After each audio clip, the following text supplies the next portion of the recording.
A no-deal Brexit, I think, is highly unlikely, just because it'd be such a crazy thing to do. Now, politics today is pretty crazy everywhere, so you can't, what you could have for a certainty ruled out a few years ago, you can't rule out today, but I think it's highly unlikely. I think if it looked like we were tumbling towards a no-deal Brexit, there are different levels of short-term fix that you could have that would avoid that. I mean, Europe will want to avoid it too. And in any event, I don't think Parliament would permit it. I think the real question is whether the government tries to kind of fudge what the future Brexit deal is in order to get us the other side of March 2019.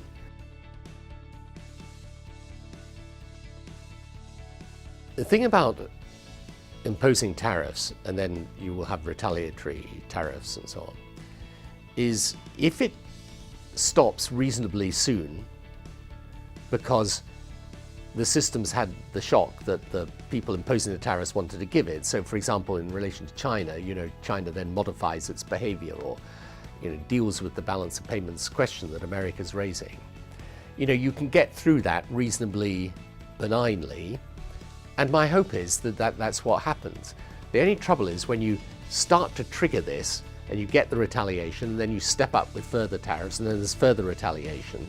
The risk is that it then does trigger a trade war. So I kind of feel myself that there will be a sensible enough calibration, but the risks are clear.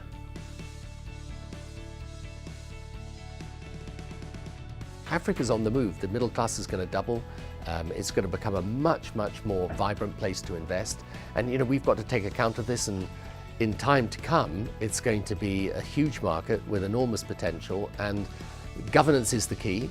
It's not really aid that's the key today, it is the quality of governance, but that quality is improving all the time.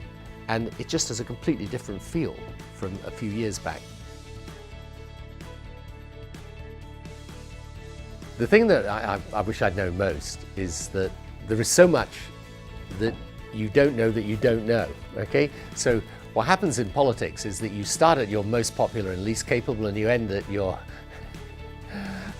least popular and most capable. And what really happens in the journey of politics is that you realize in government how different it is from opposition, what a completely different skill set it is. If I knew then what I know now, it definitely would be better, but it doesn't work like that.